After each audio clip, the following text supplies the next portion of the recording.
Houthi के इंतकाम की हो चुकी है शुरुआत। अब इजराइल में गिरेंगी लाशें ही लाशें। हूथी का डेडली ऑपरेशन आया सामने। बैलिस्टिक मिसाइलों से की हमलों की शुरुआत। हाइफा पोर्ट की उड़ाई धज्जियां। प्रधानमंत्री की मौत का लिया बदला। मौत का खेल लंबा चलने का बड़ा दावा। इजराइल की सिट्टी पिट्टी गुम। हूथी की अगली चाल और अब इजराइल बेहाल। अब मौत का बदला मौत, खून का बदला खून। अब छिपते फिर रहे इजरायली नागरिक। बंकरों की भी पड़ी कमी और इस बार हमला करके गलत जगह फंस गया इजराइल। हूथी के पास है घर में घुसकर मारने वाला हथियार। हूथी विद्रोहियों ने की हवाई नाकेबंदी। मिसाइल इजराइल की रक्षा को चीर गई। पैलेस्टाइन 2 बैलिस्टिक मिसाइल से इजराइल दहल गया है। हूथियों ने हाइफा पोर्ट को अब निशाना बनाया है। रेड सी में हूथी विद्रोहियों ने इजराइल से जुड़े जहाज पर जबरदस्त अटैक किया है और उसके बाद अब जमकर हड़कंप मचा हुआ है। इजराइल ने पिछले दिनों यमन की राजधानी सना पर भीषण बमबारी करके हूथी ग्रुप के प्रधानमंत्री समेत कैबिनेट के कई बड़े मंत्रियों की हत्या कर दी थी। और इस हमले के बाद हूथी ग्रुप इजराइल पर लगातार एक के बाद एक बड़े बड़े अटैक कर रहा है, बड़े बड़े हमले कर रहा है।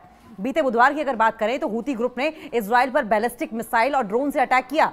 हूथी ग्रुप ने दावा किया कि उनका हमला कामयाब रहा और टारगेट को उन्होंने अचीव कर लिया, यानी कि जो उन्होंने टारगेट किया था, जिस चीज को उन्हें नेस्तनाबूद करना था, हूथियों ने न सिर्फ उसे टारगेट किया बल्कि अपना टारगेट अचीव भी कर लिया, अपने टारगेट को अचीव करने में कामयाब भी रहे। दरअसल बीते बुधवार की अगर बात करें तो यमन के हूथी ग्रुप ने इजरायली कब्जे वाले अल-कुद्स शहर और हाइफा बंदरगाह स्थित संवेदनशील ठिकानों को निशाना बनाया।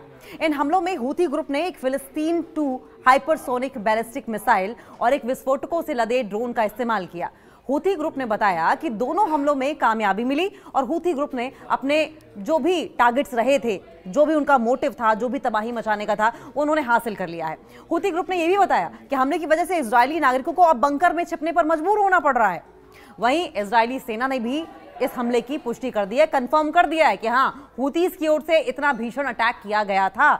इजरायली सेना ने बुधवार को एक सोशल मीडिया पोस्ट में इस बात की जानकारी भी दी कि यमन की ओर से इजराइल की तरफ से मिसाइलें दागी गई। इजरायली सेना ने दावा किया कि उन मिसाइलों को हवा में ही नष्ट कर दिया गया, यानी कि हर तरीके से हूथी इजरायलियों पर भारी पड़ रहे हैं। यमन के हूथी ग्रुप ने कहा कि उन्होंने पैगंबर मोहम्मद के जन्मदिन की पूर्व संध्या पर एकजुटता के लिए ये हमले किए थे। मोहम्मद ने उत्पीड़ित करने वालों के खिलाफ खड़े होने और उनके प्रतिनिष्ठा को अस्वीकार करने की शिक्षाएं दी हैं और इस बात का जिक्र करते हुए हूथियों ने मोहम्मद की तारीफ की और खुद को मोहम्मद का रिप्रेजेंटेटिव बताकर इजरायलियों पर हमला करते हुए नजर आए और लोगों के बीच इस तरह का संदेश देते हुए नजर आए कि जैसे हम उनके अनुयायी हैं और हम उनके रास्ते पर चलते हैं। आखिर में हूथी ग्रुप ने फिलिस्तीनी जनता के प्रति अपनी प्रतिबद्धता को दोहराया, अपनी सॉलिडारिटी को दोहराते हुए कहा कि हूथी ग्रुप तब तक हमले जारी रखेगा जब तक कि इजरायली सेना गजा में नरसंहार को, मैसेकर को, कार्नेज को खत्म नहीं कर देती। देखिए, रेड सी की अगर बात करें तो लाल सागर में हूथी विद्रोहियों ने इजराइल से जुड़े जहाज पर अटैक किया था, जिसके बाद हड़कंप मच गया था। यमन के हूथी विद्रोहियों ने उत्तरी लाल सागर में एक जहाज पर अटैक करने का दावा किया है। हूथी सैन्य प्रवक्ता याह्या सरिया ने अपने बयान में कहा कि उनकी ड्रोन और मिसाइल यूनिट ने सशक्त ऑपरेशन के तहत MSC-AB नामक जहाज को निशाना बनाया था। हूथी संगठन का इल्जाम यह है कि यह जहाज इजराइल से जुड़ा हुआ था और वेस्ट बैंक के बंदरगाहों में एंट्री पर लगाए गए सैंक्शंस का, प्रतिबंध का उल्लंघन कर रहा था। देखिए, प्रवक्ता जो दावा कर रहे हैं उसके मुताबिक इस हमले में 2 ड्रोन और एक क्रूज मिसाइल का इस्तेमाल किया गया। उन्होंने दावा किया कि जहाज को सीधे तौर पर निशाना बनाया गया है और हमला पूरी तरीके से सफल रहा है।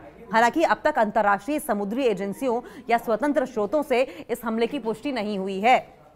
याह्या सरिया ने यह भी कहा कि हूथी वालों ने इजराइल के कई इंपॉर्टेंट मिलिट्री बेसिस पर, कई अहम ठिकानों पर अलग अलग ड्रोन से हमले किए। उनके अनुसार सामद 4 ड्रोन का इस्तेमाल करते हुए टेल अवीव में इजरायली जनरल स्टाफ हेडक्वार्टर्स को भी टारगेट किया गया और इसके अलावा Hadera power station, Ben Gurion airport और अशदोद पोर्ट पर भी बड़े बड़े अटैक्स किए गए। तो कुल मिलाकर अगर देखा जाए तो ये हूथीज का चौथा बड़ा अटैक होगा जब से उनके प्रधानमंत्री को मौत के घाट उतार दिया गया है। प्रधानमंत्री के साथ साथ मंत्रिमंडल को पूरी तरीके से खत्म कर दिया गया, हत्या कर दी गई। हूथी प्रवक्ता ने दावा किया कि ईश्वर की कृपा से सभी लक्ष्यों पर हमले सफल रहे हैं। तो यह हमला ऐसे समय में हुआ है जब बीते ही हफ्ते, अगर 28 अगस्त की बात करें तो इजराइल ने यमन की राजधानी सना पर बड़ा एयर स्ट्राइक भी किया था। इस हमले में हूथी एडमिनिस्ट्रेशन के प्रधानमंत्री समेत कई सीनियर मंत्री मारे गए थे और यह पहली बार था जब इजराइल ने हूथी सरकार के शीर्ष नेताओं को निशाना बनाया। और उसके बाद से हूती विद्रोही लगातार बदले की कार्रवाई कर रहे हैं, एक के बाद एक हमले, चाहे वो आसमान से हो, समुद्र से हो या फिर जमीन पर हो, वो लगातार बदले की कार्रवाई कर रहे हैं। 31 अगस्त को हूती लड़ाकों ने सऊदी अरब के यानबू पोर्ट के पास इजरायली स्वामित्व वाले यानी कि इजरायली कब्जे वाले टैंकर स्कारलेट रे पर हमला किया था और इस हमले को भी हूतियों ने गाजा में फिलिस्तीनियों के समर्थन के नाम पर अंजाम देने का दावा किया। देखिए, हूती बार बार कह रहे हैं कि हम खून का बदला खून से लेंगे, हमले का बदला हमले से लेंगे। इजरायली एयर स्ट्राइक में पीएम और मंत्रियों की मौत से हूती भड़के हुए हैं और अब जवाबी हमले की कसम खाई है, इजराइल को खत्म करने की कसम खाई है। यमन के हूती विद्रोहियों और इजराइल के बीच लड़ाई तेज हो सकती है, जो कि हम दिन पर दिन देख भी रहे हैं। अपने प्रधानमंत्री और कई सीनियर अधिकारियों की इजरायली हमलों में मौत के बाद हूतियों ने इसका बदला लेने की कसम खाई है। यमन में हूती विद्रोहियों द्वारा पहले तो यूएन के संयुक्त राष्ट्र के 11 अधिकारियों की गिरफ्तारी की गई, पहले रेड की गई इन ऑफिस में और उसके बाद गिरफ्तारी की गई। हूतियों का दावा यह है कि ये यूएन ऑफिसर जो थे वे वहां पर जासूसी करने के लिए मौजूद थे और जब से इन 11 यूनाइटेड नेशंस ऑफिसर्स की गिरफ्तारी की है हूतियों ने, उसके बाद से अंतर्राष्ट्रीय समुदाय इस वक्त सख्ते में है। इंटरनेशनल कम्युनिटी इस वक्त चौंकी हुई है। ये जो इंसिडेंट था, ये यमन में चल रहे सिविल वॉर या गृह युद्ध और अंतर्राष्ट्रीय शांति के जो प्रयास थे, इस लिहाज से बहुत इंपॉर्टेंट है क्योंकि लगातार इंटरनेशनल पीस की बात की जाती रही है। लेकिन अगर इस तरह की यूएन मेंबर्स के गिरफ्तारी की घटनाएं हूतियों द्वारा सामने आती हैं तो जाहिर है ये सोचने का विषय जरूर है। यमन के हूती विद्रोहियों ने ताजा दमन अभियान की अगर बात करें तो कम से कम 11 संयुक्त राष्ट्र कर्मियों को गिरफ्तार किया।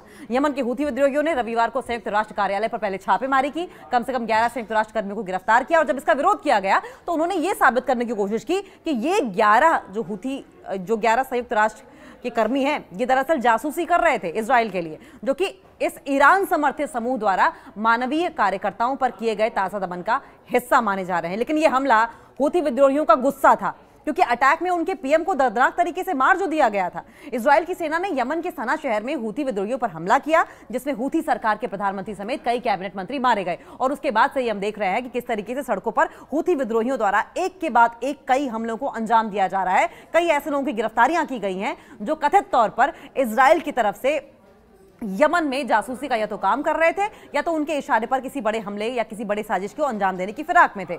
हमले में हूती सरकार के पूरे प्रशासन का सफाया हो गया था। वहीं नए कार्यवाहक प्रधानमंत्री को जरूर नियुक्त कर दिया गया है, लेकिन हूती क्योंकि कसम खा चुका है कि हम प्रधानमंत्री की मौत का बदला मौतों से ही लेंगे, खून का बदला खून गिराकर ही लेंगे, इसलिए हम देख रहे हैं कि एक के बाद एक ये चौथा बड़ा हमला था जो अंजाम दिया गया है। यमन के हूती विद्रोहियों ने इजराइल से बदला लेने की कसम खाई है। इजरायली हवाई हमलों में अपने प्रधानमंत्री अहमद अल रहावी और कई वरिष्ठ नेताओं की हत्या के बाद हूतियों की ओर से बयान जारी करते हुए कहा गया कि हूतियों ने पहले तो देखिए ये कहा कि वे अपने नेताओं की मौत को याद रखेगा, इन मौतों का हिसाब इजराइल से जरूर चुकता किया जाएगा।